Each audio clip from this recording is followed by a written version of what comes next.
One glass of wine, a lingering glance, and my powerful intuition saved my own life. Welcome to her Fireside Stories. I'm your storyteller tonight, and the tale I'm sharing will leave you breathless. The Fatal Wine Glass. Imagine this after decades building a business empire. My retirement night should have been my happiest moment, but when my son-in-law handed me a wine glass with an all-too-friendly gaze, an icy feeling ran down my spine. I set it down without taking a sip. Minutes later, my daughter, the future heir, lay motionless on the floor. That was just the beginning of a dark series of discoveries about ambition, greed, and the deepest betrayal. Share where you're listening from in the comments, and subscribe to never miss emotionally gripping stories like this. Now, pull your chair closer as our story begins. I never imagined retirement would begin with a near tragedy. My daughter sprawled on the floor, eyes rolling back, surrounded by panicked guests. But that's exactly how my night of celebration ended. And if you'd asked me just a week earlier, I would have told you my future looked bright and secure. My name is Aurora Compton, and at 74, I believed I had finally reached a point in life where I could pass the torch of my successful company and live out my days quietly. For decades, I was the face of Compton Innovations, an empire I built from little more than a single good idea and the grit to fight for it. I poured all my energy into that company, often sacrificing time with my children, my vibrant daughter Meredith and my more reserved son Matthias, to ensure they would never have to struggle the way I once did. Through long, sleepless nights and countless battles in corporate boardrooms, I carved out a legacy, determined that my family would stand on firm ground when I finally stepped aside. The night that I had planned as my triumphant send-off was everything I dreamed: opulent decor, soft jazz music floating through the air, and all my loved ones gathered to toast my accomplishments. Even my newlywed son-in-law, Tobias, was there, impeccably dressed in a tailored suit that matched his slicked-back dark hair, so neat it seemed every strand had been trained to stay in perfect place. My daughter Meredith, who sported a sleek, twisted updo that made her look every bit the elegant executive in training, sat next to me, laughing with the bright confidence of someone whose future is all laid out. Looking at her that evening, I truly believed she was ready to take on the world. What I couldn't have known was that one small glass of wine would bring my entire life crashing down. Tobias handed me that glass with a casual smile, yet something about his manner made my heart skip. His eyes lingered on me just a second too long. Was I imagining things? I dismissed it as an overreaction. I was tired, possibly a bit emotional from the significance of the night. But then I lifted the glass to my lips and hesitated. A strange, metallic tang, a rancid undertone in the aroma. I set it aside discreetly, ignoring the uneasy churn in my stomach. Minutes later, Meredith took a sip in my place. Another minute after that, she collapsed. If you had asked me on any other day, I would have insisted Meredith was in perfect health, fit, energetic, a natural-born leader ever since she was a child. She radiated a spark that drew people in. I remember how she used to style her hair in loose curls as a teenager, proudly walking into my home office to show me new sketches or big ideas she had for the future of the company. Over time, she refined her look, opting for a neat professional twist to impress our corporate partners. She spent countless nights studying financial reports, marketing strategies, and even design proposals, all to prove she was ready to inherit my legacy one day. But that night, as the paramedics rushed Meredith to the emergency room, all I could see was my little girl. The echo of her laughter still lingered in that grand banquet hall, replaced by shrieks of horror. The glittering chandelier above us felt like a cruel mockery of the darkness I sensed creeping in. I knelt on the floor, powerless, while my own heart hammered so wildly that I feared I might be the next to pass out. My younger son, Matthias, was across the room, frozen in shock. He wore his wavy hair in a subtle, fashionable fade that he normally took pride in, but that night he looked as though nothing could have mattered less. My son-in-law, Tobias, on the other hand, stood off to the side, arms folded, wearing an unreadable expression. I couldn't be sure if the fear on his face was genuine or just for show. He was the quiet type, coldly polite, always ready with the right words in any formal setting. That slicked back hair and polished manner made him appear the perfect spouse for my dynamic daughter. But a sliver of doubt crawled up my spine. Something was wrong, horribly wrong. Could he have known the wine was tainted? Or worse, could he have been the one who tainted it?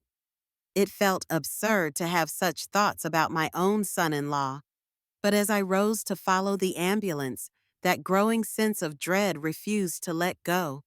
By the time I slid into the back seat of a private car, racing toward the hospital, my mind had already latched onto one horrifying question: if that glass really was poisoned, had the poison been meant for me? Hospital hallways have a particular smell, a blend of antiseptic and stale air that never truly vanishes.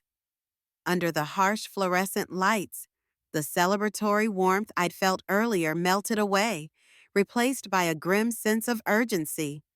Meredith lay in a bed somewhere behind those swinging double doors, doctors and nurses bustling around her. A million questions rattled through my head, but one stood out above them all. Why, while nurses hurried to check on my daughter, I stood talking to one of the attending physicians. He was a tall man with a weary countenance, the kind of doctor who's seen far too many tragedies to be easily rattled. When he mentioned a rare toxic substance, my blood went cold. My mouth went dry as I tried to ask clarifying questions. Where would someone get such a toxin? How could it have ended up in a glass of wine at a retirement party? Mrs. Compton, we're still running tests, he said, pressing his lips into a thin line. But your daughter is stable for now, and that's what matters. The rest, we'll leave to law enforcement once we have a clearer picture. The mention of law enforcement triggered a new wave of panic. A horrifying image flashed in my mind: the police interrogating my son-in-law, questioning the entire family, rummaging through my personal life in search of evidence. And then, as if on cue, Tobias appeared in the hallway. He offered no immediate explanation, just a steady, unsettling calm that felt out of place given the situation. His hair was still immaculately slicked back, not a single strand displaced by the chaos we'd just endured. I hope Meredith will be all right, he said softly. This must be a terrible shock for you. Aurora! There was a practiced sincerity in his voice, but it felt rehearsed, almost methodical. I forced myself to nod, swallowing the suspicion that was swelling inside me. Part of me wanted to confront him right then and there, demand to know whether he tried to poison me or if he simply knew more than he was letting on. But Meredith's life hung in the balance, and I couldn't risk a confrontation that might destroy what little sense of stability remained. Not long after, Matthias arrived from the banquet hall, hair tousled as if he'd run his hands through it 100 times in distress. Though he had always been a somewhat introverted young man, focusing on his own niche projects rather than the corporate realm, he was my son, and in this critical moment, I needed him by my side. The sight of him stepping up to me, hugging me wordlessly in the hospital corridor, was a small comfort amidst the swirling tension. When the doctor finally allowed us to see Meredith, she was groggy but conscious. Machines beeped softly, measuring her heart rate and oxygen levels. I took her hand, feeling the chill of her skin. Mom, she mumbled, barely able to lift her eyelids. Her once elegant twist of hair had partially come undone, framing her face in loose, damp strands. What happened? The last thing I wanted was to place blame while she lay there recovering, but the questions refused to remain silent. I needed to know if she had any memory at all of picking up my wine glass. For a split second, I imagined confiding my suspicions about Tobias, but decided against it. She was too fragile to handle such accusations.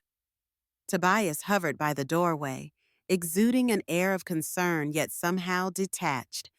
He murmured words of reassurance, telling Meredith that she'd be fine, that the doctors were handling everything. I watched his face, trying to detect a hint of nervousness or guilt. Was he worried we'd suspect him? Or was he genuinely afraid for his wife's life? Every muscle in my body tensed with the urge to demand answers. But I forced myself to remain still, knowing that rushing in with accusations could backfire horribly. Hours later, Meredith slipped back into a more restful sleep, and Tobias suggested I get some rest as well. The thought of returning to my empty home, with the echoes of the collapsed celebration still ringing in my ears, was unbearable. But I couldn't stand near him, either, not without feeling my heart pound with suspicion. So I stayed in the hospital waiting room, flipping through outdated magazines but barely registering a single word. My mind was trapped on one loop. Did Tobias poison my drink, only for Meredith to become the unintended victim? Morning brought little clarity. The doctor confirmed that whatever had entered Meredith's system was indeed a rare toxin, something with a chemical profile he'd never seen used so casually. Police officers arrived soon after, beginning a series of interviews.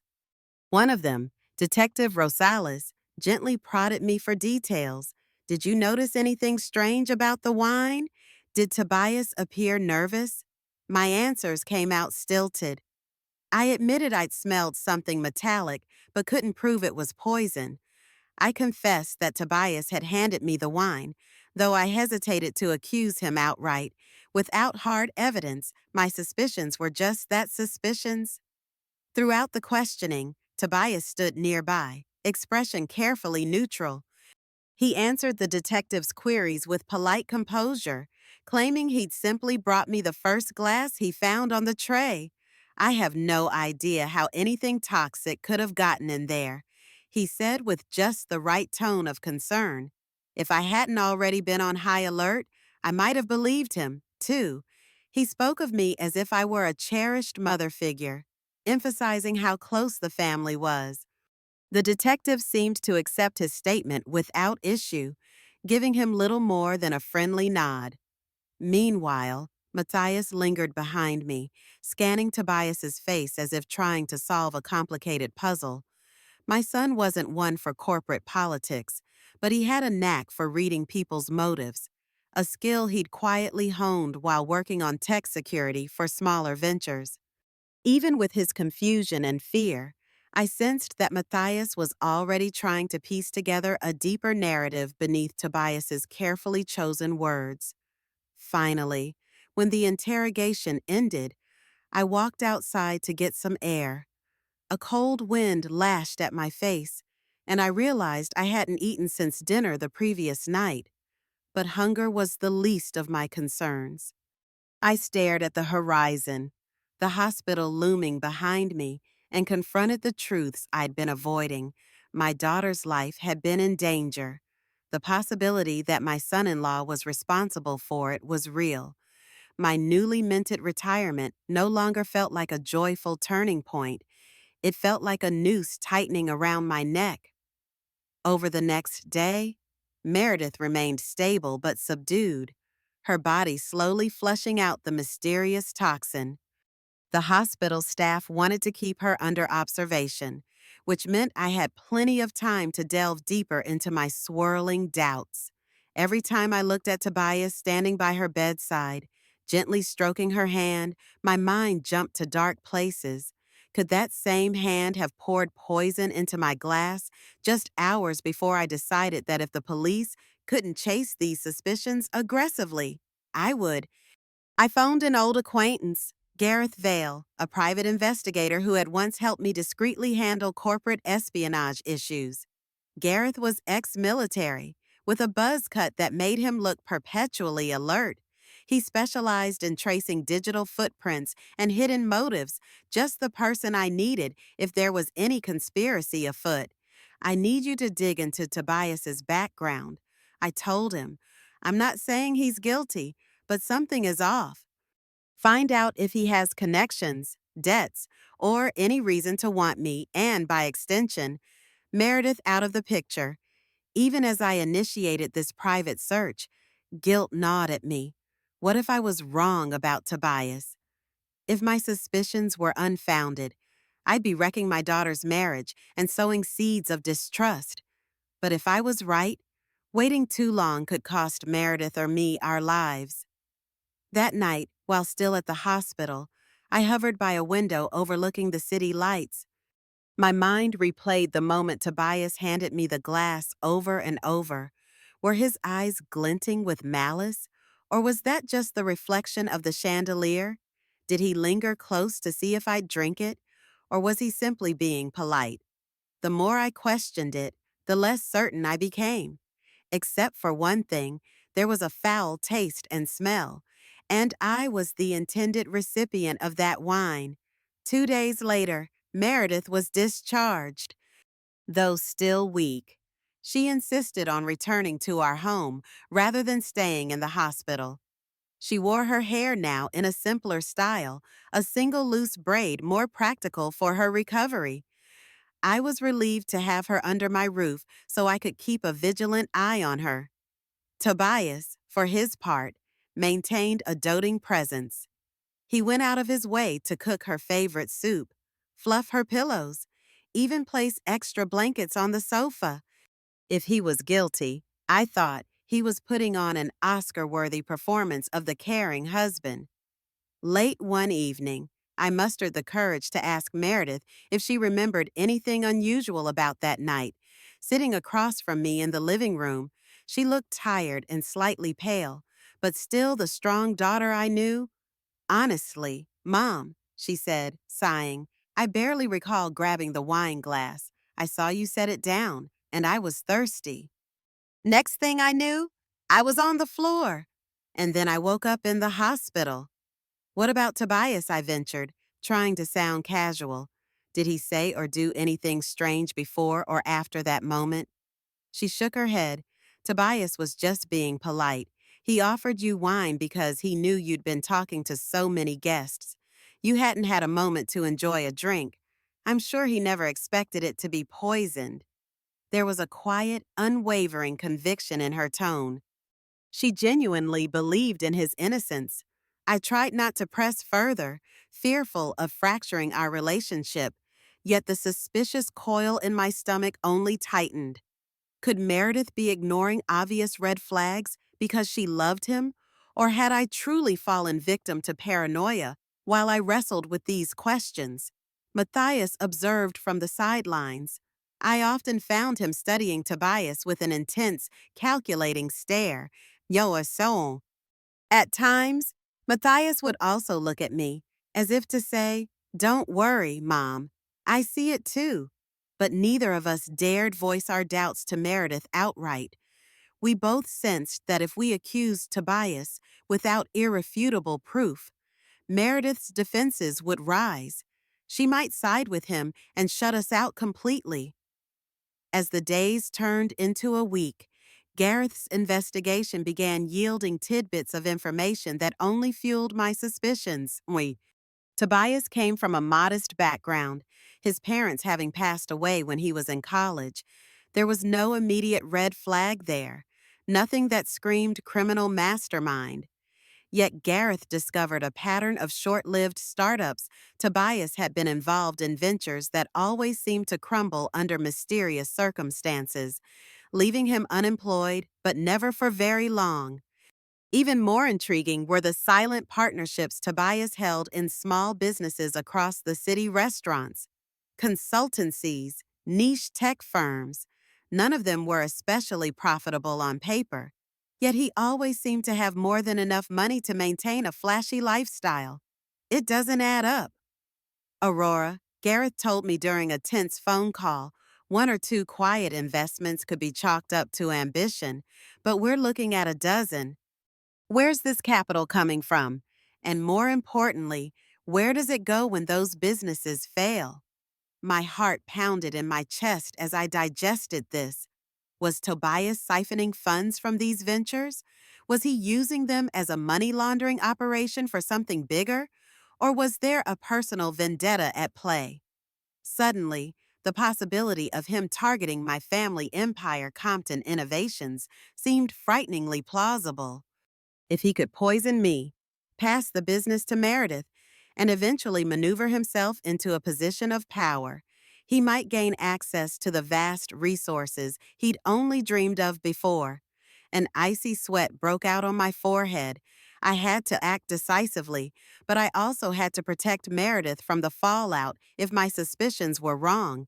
My next step was to consult with our corporate attorneys quietly. Of course, I couldn't let Toby or even Meredith catch wind of my actions until I was certain. The attorneys, bound by confidentiality, were my only safe sounding board. They urged me to be careful, to gather airtight proof before making any allegations that could expose the company or my family to legal repercussions. The more I learned, the clearer it became that this was far larger than a single poisoned glass of wine. It felt like I was peeling back the layers of a hidden plan, one that might have been in motion long before Tobias ever entered our lives. In parallel to my secret investigation, daily life tried to return to normal, or at least a semblance of it. Meredith spent her days in recovery, mostly reading or watching television. Though I noticed the heaviness in her demeanor, she used to glide through the house with confident steps and a business-ready posture. Now, her eyes looked haunted, as if memories of her collapse still lingered at the edges of her consciousness. She confided that she felt vulnerable, less sure of herself. A fierce headache persisted, and her energy levels fluctuated unpredictably. Matthias made a point of sitting with her, sometimes for hours, chatting about everything and nothing. He kept his own stylish fade neat, perhaps a small way to cling to normalcy. I caught snippets of their conversations, mild jokes about childhood pranks, serious debates about the future of Compton Innovations, and occasionally a few words about Tobias.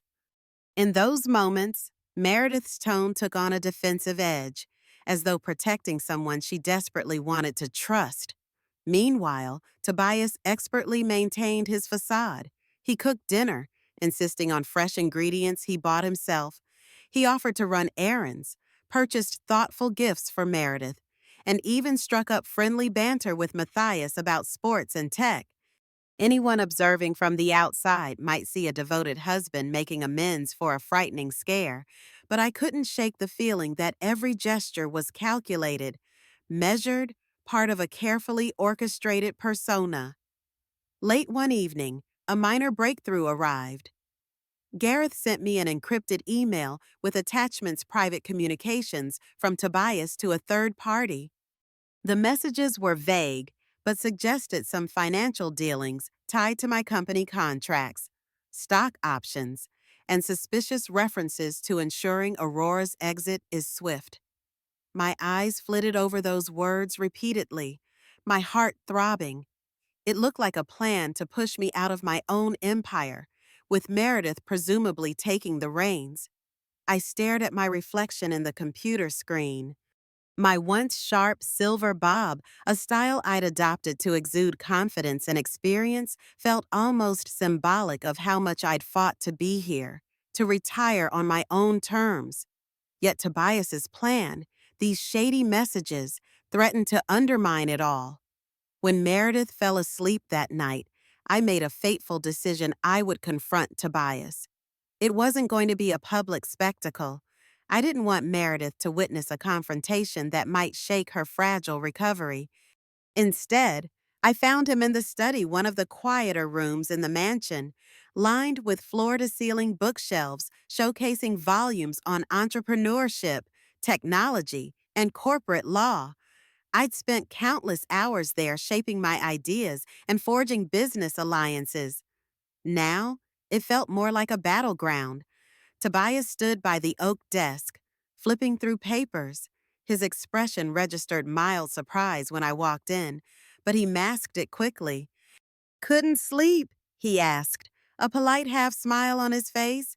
"No, I'm afraid not," I replied, closing the study door firmly behind me. "We need to talk, Tobias, and I need you to be absolutely honest with me." His features settled into a solemn arrangement, dark eyes flickering to gauge my intent. I saw the reflection of the desk lamp on his meticulously slicked hair, still perfect even at this late hour. "I'll do my best." "Aurora," he said quietly. I stepped closer. "I'm not going to mince words. You handed me a glass of wine that night, the same glass that nearly killed Meredith. The toxin found in her system was not an accident. And now I have evidence suggesting you're involved in some sort of financial plot." He arched an eyebrow, feigning ignorance. "Financial plot, Aurora. I truly don't know what you're talking about." "If there's some confusion about the wine," I cut him off, "I'm done tiptoeing around. I have connections, Tobias, people who can dig deep, and they have. I've seen correspondence linking you to outside parties referencing my swift exit. I produced a folded printout of the email Gareth had sent, laying it on the desk in front of him. I want answers. Now, for a moment, the veneer cracked, his jaw tightened, and that carefully composed expression twitched. But then, to my astonishment, he let out a small, humorless chuckle. "So that's your ace up your sleeve. Aurora, an out of context email. You think that proves I poisoned your daughter?" His voice was low, laced with a calm arrogance. "Don't forget, Meredith is my wife. Why would I harm her?" His response rattled me. I'd expected denial or frantic attempts to cover his tracks. But instead, Tobias exuded an unflappable confidence. He picked up the printout, glanced at it, and placed it back down. Emails like these don't tell the full story. "I've been working on some business expansions that would benefit Meredith, yes. Focusing on an eventual transition where you step down more quickly. But that doesn't make me a murderer." I glared at him. "Don't insult my intelligence. The language is explicit. Ensuring Aurora's exit is swift isn't the kind of statement you use for a normal retirement plan. Combine that with the toxicology reports and the glass of wine, tell me how that's just an innocent conversation." His confidence turned to indignation. "If I were orchestrating something so sinister, don't you think I'd hide my tracks better? We're talking about me being a corporate puppet master and potential killer. Yet you found a random email. Does that really sound like the work of a mastermind?" He folded his arms, stepping away from the desk and closer to me. "I love Meredith, Aurora. I'd never harm her. If your investigators said otherwise, they're lying or they're seeing what they want to see." For a moment, doubt flickered across my mind. Was he cunning enough to spin this back on me? To undermine my own evidence? My gut told me he was no innocent bystander, yet his defense triggered a slight tremor of uncertainty. What if there really was another angle? Still, I refused to let him derail me. "You'd be surprised how even the cleverest people make mistakes," I said firmly. "You should leave this house. Tobias, at least until we figure out who or what caused that poisoning. Meredith's health is my priority." He stared at me, then gave a slow, deliberate nod. "If that's how you feel, I'll respect it. But ask yourself this: if I truly wanted to harm you or Meredith, would I agree to walk away so easily?" With that, he brushed past me, carefully slipping out of the study.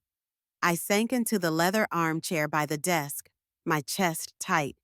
His parting words echoed in my mind, needling at my conviction. I still believed he was guilty, but I also knew that sometimes guilt wears a mask that looks a lot like sincerity. The next morning, I found Meredith in the kitchen, hunched over a cup of tea. She looked more alert than she had in days, though faint dark circles under her eyes betrayed her sleepless night. Her braid was unraveling, making her appear younger, more vulnerable. I approached carefully, unsure how much Tobias had told her about our confrontation. "How are you feeling?" I asked softly. She raised her eyes to meet mine, and I saw hurt there. "He said you want him gone. He said you're accusing him of trying to murder you." Her voice wavered on that last word, like she could barely bring herself to utter it. I exhaled slowly. "Meredith, please understand, I'm not doing this lightly. There's evidence fragmented, but serious enough that points to Tobias having a plan to hasten my exit from the company. The poisoned wine, there's no other explanation that makes sense right now." She shook her head, lips quivering. "Mom, this is insane. I know Tobias. He's not perfect, but I can't believe he'd try to kill you. And if he did, why would he let me drink the wine instead? It makes no sense. It could have been an accident." "Meredith," I murmured, my voice heavy. Maybe he lost track of which glass was which. Or maybe, I trailed off, unwilling to voice the possibility that he might not have cared who ultimately drank it as long as it benefited his agenda. "That's not the man I know," she said, tears shining in her eyes. "I married him because I saw his kindness, his flaws, sure, but also his loyalty." She paused, face contorting in confusion. "And yet, I can't dismiss what happened. Someone did this." I reached out, gently covering her hand with mine. "Your safety is everything to me. Mason. If there's even a shred of doubt, I can't allow him to be near you. Not until we get to the bottom of this." She closed her eyes, struggling to keep her composure. I could practically see the storm of conflict raging behind her lids. This wasn't just about love or loyalty, it was about trust, family, and possibly life or death. Despite the mounting tension, I had no intention of letting the rest of my life slip into chaos. Compton Innovations needed my guidance, especially with Meredith in a precarious state. I'd always planned a gradual transition, giving her time to learn the ropes before taking over entirely. Now, with Tobias under suspicion, I felt an urgent need to secure the company's future. I increased my involvement in the day-to-day operations, reviewing acquisitions, partnerships, and financial audits with a scrutinizing eye. My silver bob, once merely a fashionable choice, now felt like a helmet, reinforcing the no-nonsense approach I had to maintain in the boardroom. During that period, Serafina Compton, my other daughter, came back into the fold. She'd been living abroad, keeping to herself for a while, always sporting an avant-garde haircut that changed color with each season. When she arrived unexpectedly at my doorstep, her hair was dyed a deep plum, styled in a chic asymmetrical bob that perfectly matched her bold personality. Serafina was the wild card in our family, having distanced herself from the corporate scene, preferring a life of art and travel. The moment she heard about Meredith's collapse, she hopped on a plane without hesitation. Finding her in my living room the night she arrived was a bittersweet surprise. "Mom," she whispered, arms wrapping around me in a tight hug. I came as soon as I heard. "How's Meredith?" I led her into the sitting area, explaining the situation, Tobias's suspicious behavior, the private investigation, the evolving chaos. She listened, eyes wide with both shock and a flicker of anger. I knew Tobias was, let's say, opportunistic, Serafina said, picking her words carefully, but I never imagined this level of ruthlessness. I admitted that none of us did. Serafina then revealed something that made my pulse skip. She had encountered Tobias abroad months before he officially met Meredith at an art gala in France. He had been charming investors with talk of a future business empire, name-dropping an influential family he intended to marry into. My heart pounded. If Tobias had been plotting this from the start, then he was more calculating than even my worst suspicions allowed. Serafina's revelation shifted the puzzle pieces. If Tobias had been laying groundwork for months or even years, then the poisoning was likely just one part of a far-reaching plan. I pressed her for more details. She recalled Toby bragging at that French art gala that he had an inside track to a powerful corporation back in the States. He seemed so cocksure, yet never named Compton Innovations outright. Still, she had a gut feeling it might relate to our family. At the time, she brushed it off as typical networking talk. Now it took on a more ominous meaning. With Serafina back, the family dynamic felt both stronger and more fraught. Matthias seemed relieved to have another sibling in the house, though he worried that Serafina's presence might escalate tensions. Meredith, on the other hand, reacted with a mix of gratitude and quiet apprehension. She was happy to see Serafina, but the underlying tension surrounding Tobias's exile from the home had everyone walking on eggshells.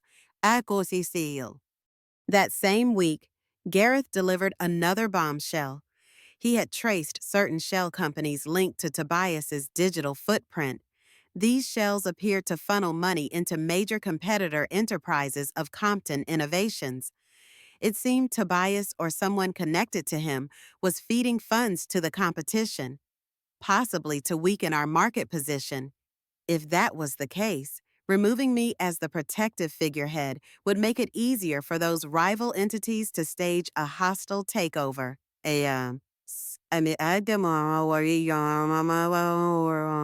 Everything pointed to a multi-layered betrayal. Yet, in the midst of new revelations, Meredith's health remained my top concern. The hospital had scheduled another round of tests to ensure all traces of the toxin were gone. Each new test meant an agonizing wait, and with Tobias temporarily out of the house, Meredith's emotional vulnerability was clear. She missed him. She wanted to believe in him, but each new piece of evidence chipped away at her defenses. Late at night, Serafina and I would sip herbal tea, discussing the complexities of the situation. She was outraged on my behalf, an outrage that her sister had been used in such a cold-blooded scheme. She confided that she felt guilty for not warning me sooner about Tobias's overseas bragging. I assured her that no one could have predicted how events would unfold. But inwardly, I shared her sense of guilt, perhaps. If we'd pieced things together earlier, Meredith would never have tasted that tainted wine. By now, Matthias had quietly joined the investigation. He started reviewing our home's security footage, scanning for anomalies from the night of the party. Matthias was surprisingly meticulous, sifting through hours of video until his eyes were bloodshot. On one particular afternoon, he beckoned me into the security room with an urgent expression. "Mom, look at this," he said, tapping a key to pause the footage. On the screen, I saw Tobias moving toward the banquet table just minutes before he handed me the glass of wine. He appeared to pick up a glass, set it down, and then pick it up again, almost like he'd changed his mind mid-action. A subtle gesture. One I wouldn't have caught if Matthias hadn't played it back a dozen times. In another camera angle, the image was partially obscured by a decorative floral arrangement. Still, there was a suspicious motion near Tobias's left hand, a possible slip of something into the glass. The footage was grainy and far from conclusive, but my heart hammered at the implications. "It's not proof," Matthias said, raking a hand through his short, wavy hair. "But it's definitely weird. Why handle the glass like that?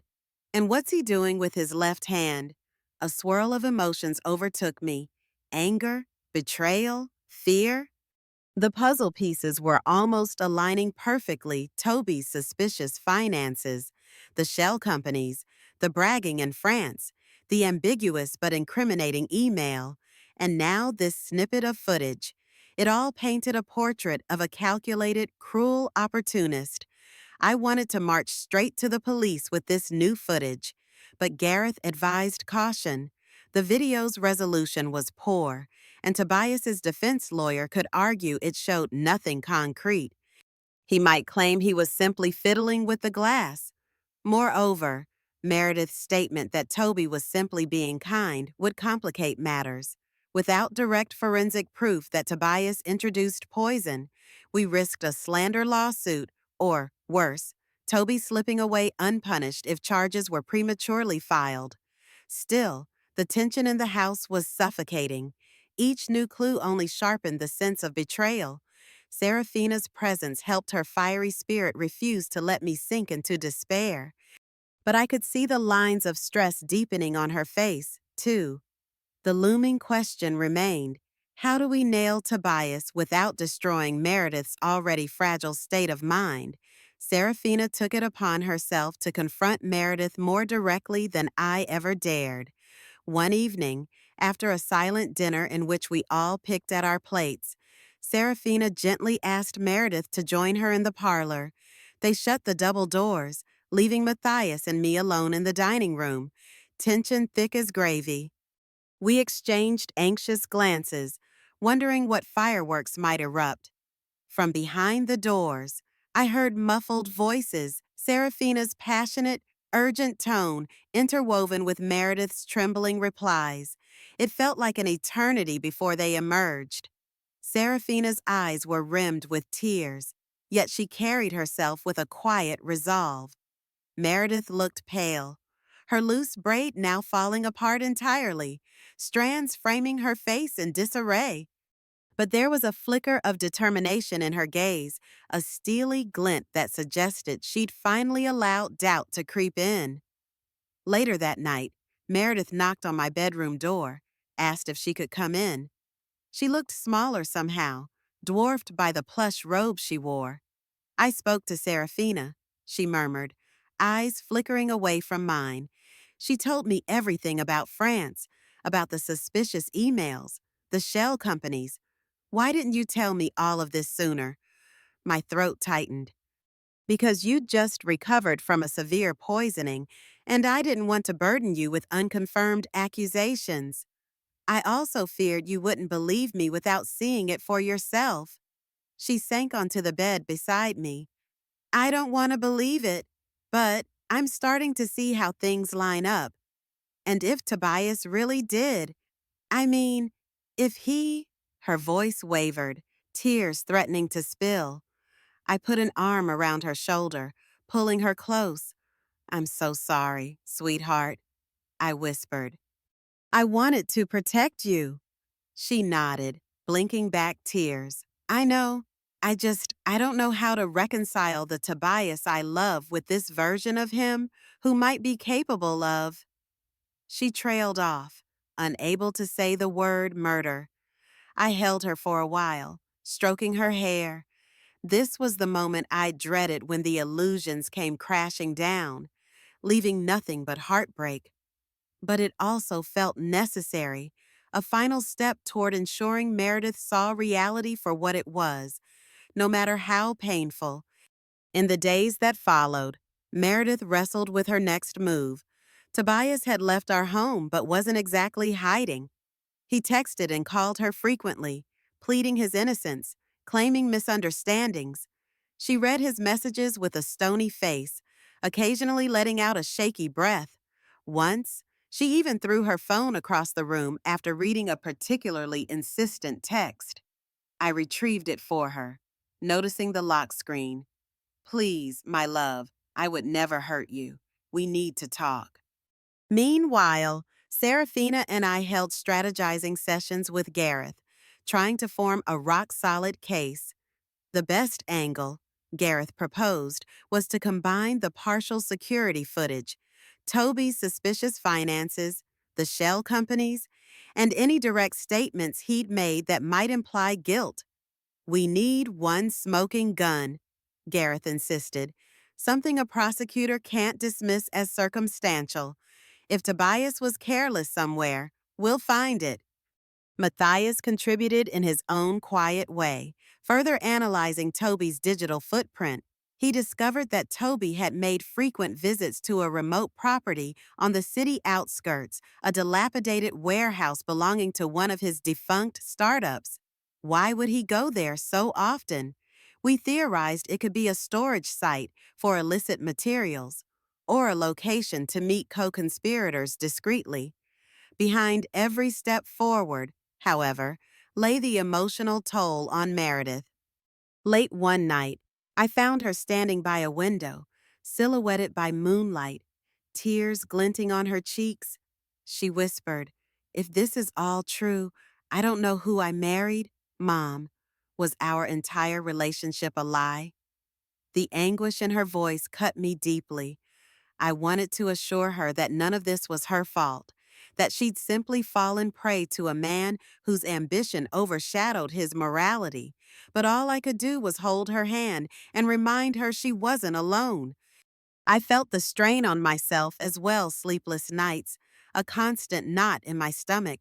My silver bob sometimes looked disheveled in the morning because I'd toss and turn, thinking about the day I nearly drank that glass of wine.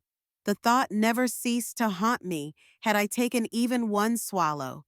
Would I be the one lying in a hospital bed, or worse, then, a breakthrough?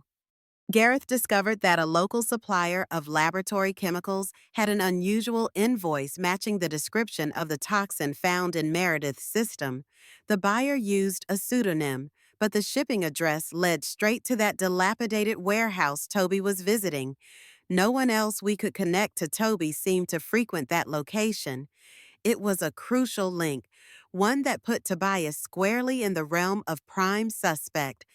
Armed with this evidence, Gareth felt we had enough to present to the authorities.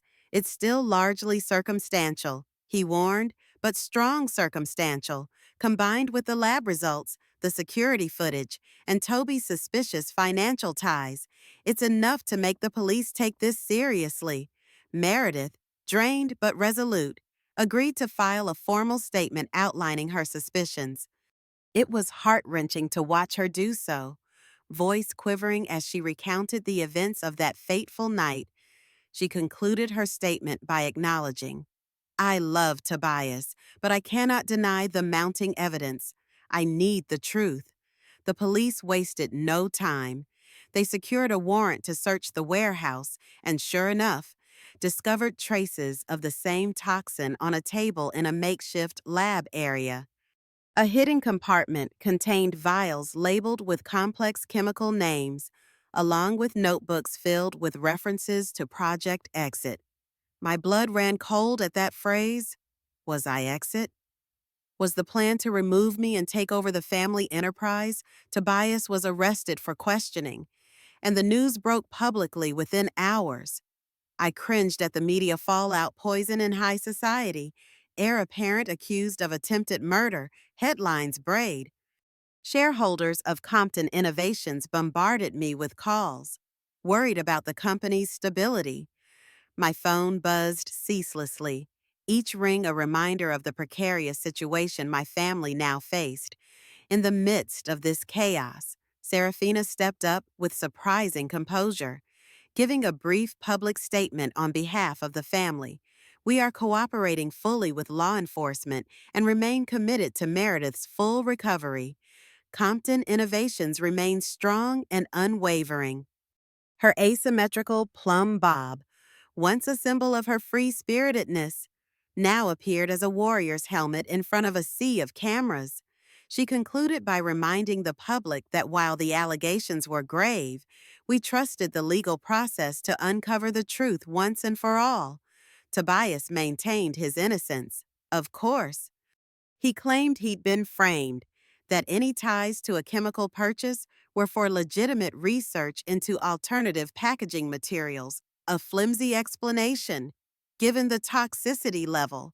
His lawyer argued the warehouse evidence was planted, that Toby's success in small ventures had led to enemies who wanted to ruin him. The tabloids latched onto these claims, spinning sensational stories of corporate warfare. Meanwhile, within our home, a different kind of trial was underway. Meredith watched news clips with hollow eyes, stunned that the man she'd loved could be painted as an almost cartoonish villain. And yet, each piece of official evidence underscored the likelihood that Tobias had orchestrated a plan to remove me and seize control through her inheritance. She rarely spoke, except when absolutely necessary. The once effervescent glow in her had dimmed, replaced by a somber resolve. She was determined to see this through, no matter the emotional agony. I took little solace in the flood of public sympathy. Neighbors left concerned notes at our gate. Distant relatives called with their condolences or their curiosity.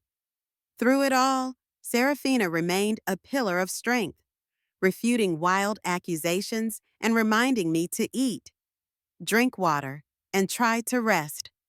Matthias continued sifting through data, hoping to uncover any final clue that would guarantee Toby's conviction.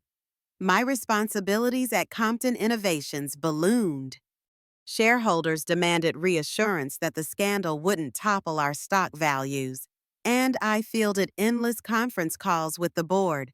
Late one evening, Gareth phoned with an update that added yet another layer to this story.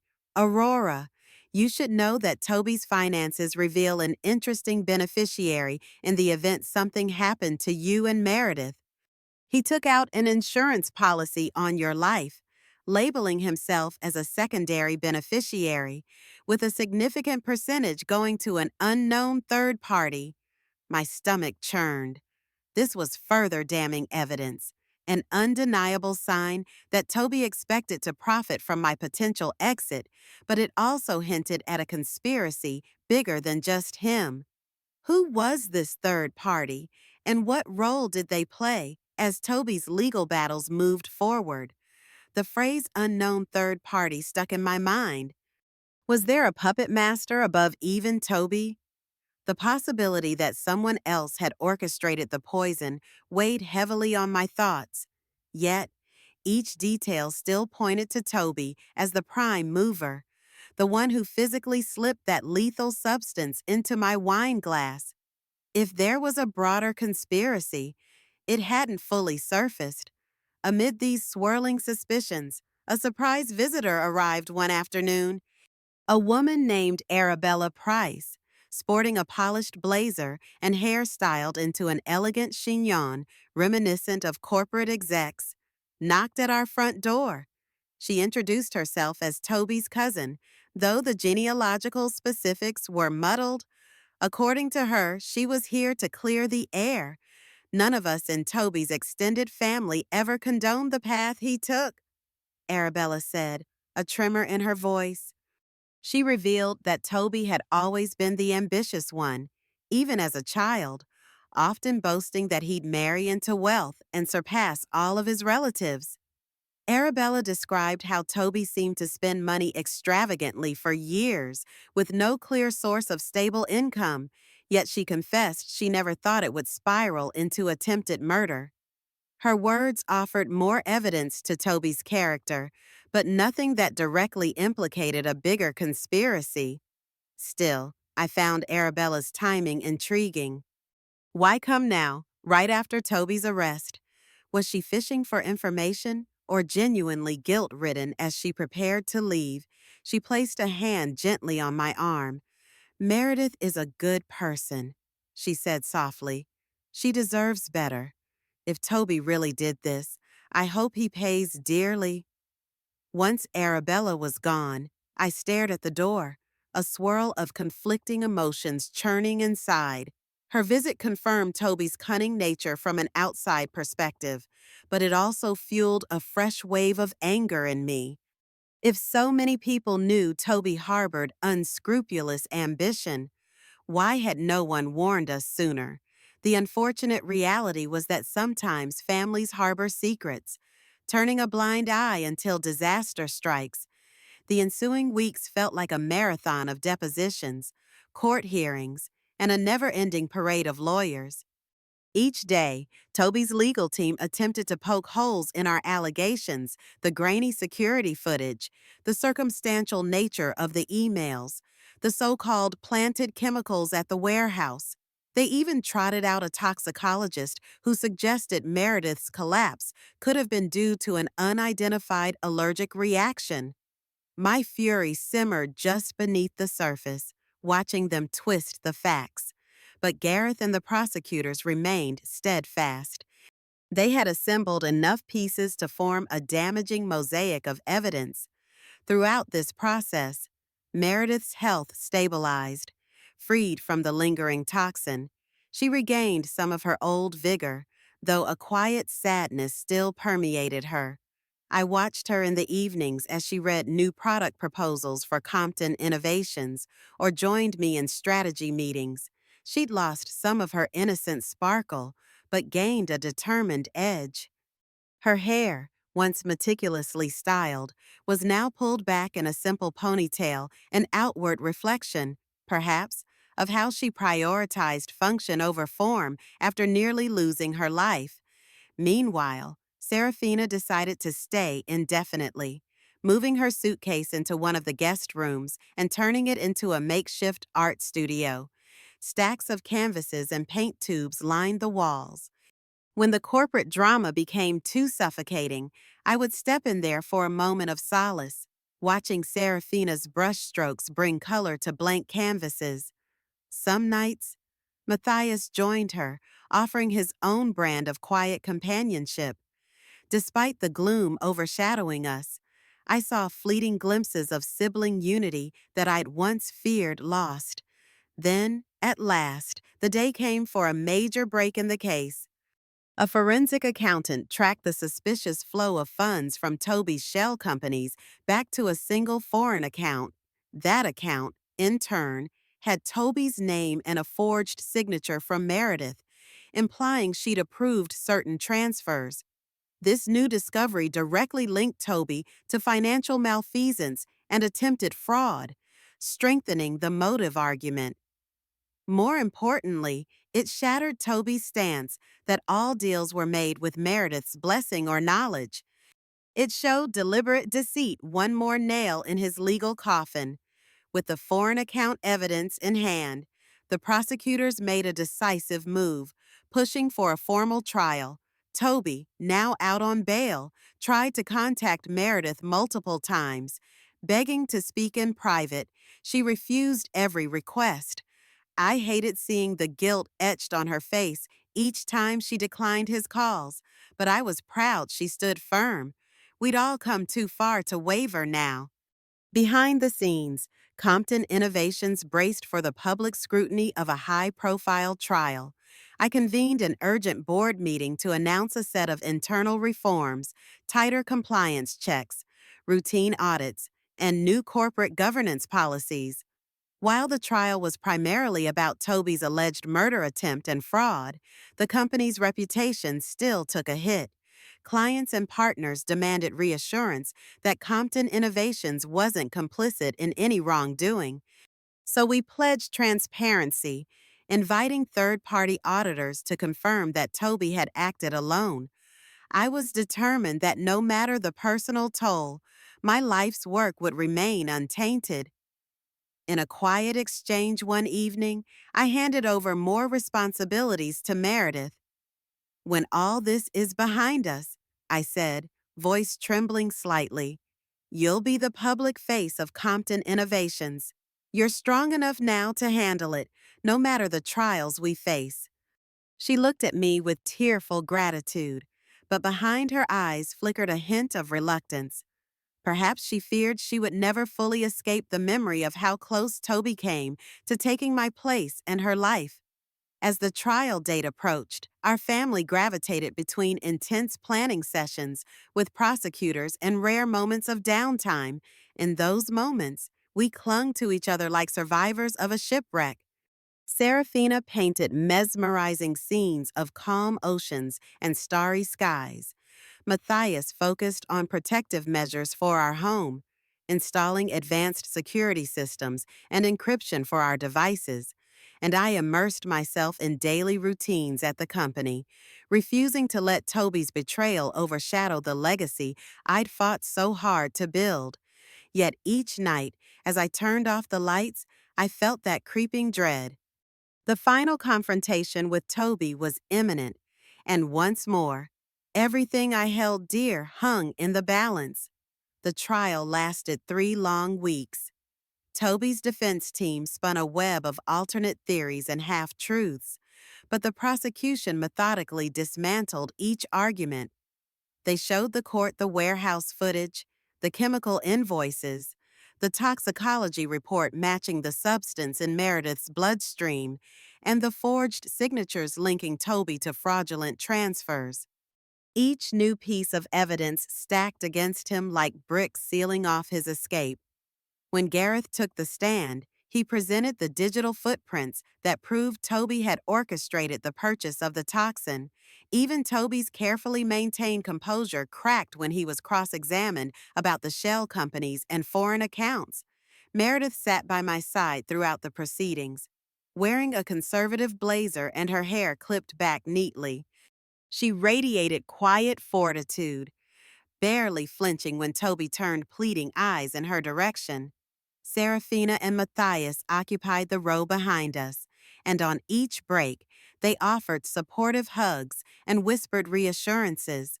I realized in those moments how much the family had been reshaped.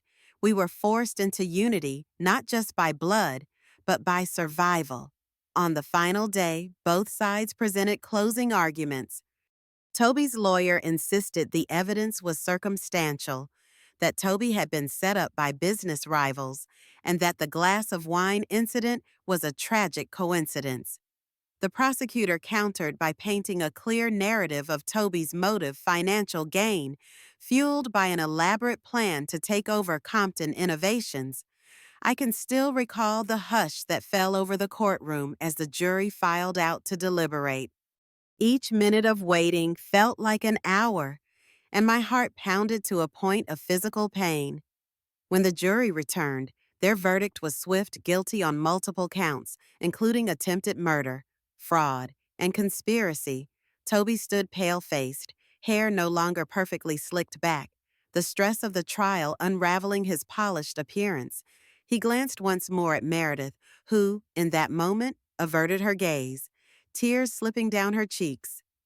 The judge's gavel fell, sentencing Toby to a significant prison term. The finality echoed in my mind like a thunderclap, a stark punctuation mark to the ordeal we'd endured. In the aftermath, life didn't magically return to what it had been before. Though Toby's imprisonment brought a sense of relief, it also left Meredith grieving the man she thought she knew. There were nights when she would wander the halls of our home, tears slipping silently down her face. Serafina offered to stay as long as needed, continuing her painting and supporting her siblings. Matthias poured himself into advanced digital security measures for Compton Innovations, channeling his own sense of betrayal into something productive. And I, Aurora Compton, the woman who once believed she could peacefully hand off her empire and retire, found myself both relieved to be alive and heartsick over the fracture in our family. But time has a way of knitting wounds, however imperfectly. With Toby gone, Compton Innovation stabilized under Meredith's tentative yet growing leadership. She eventually found a new confidence in herself, cutting her hair into a stylish, short bob like a symbolic shedding of the past. Serafina's plum-colored style evolved into a gentler shade of lavender, reflecting her transition to a calmer, more introspective chapter. Matthias stayed close to us, reconciling with the mother he once found distant and the sister he nearly lost. As for me, I still wear my silver bob proudly, though the lines on my face tell the story of nights spent awake, replaying that moment I held the poisoned glass in my hand. I often ask myself how I missed the signs of Toby's intentions. Could I have protected Meredith sooner? Could I have safeguarded my family from such betrayal? Yet, dwelling on those questions forever would serve no one. Instead, I focus on the lessons learned and the resilience we discovered in one another when faced with unimaginable deceit.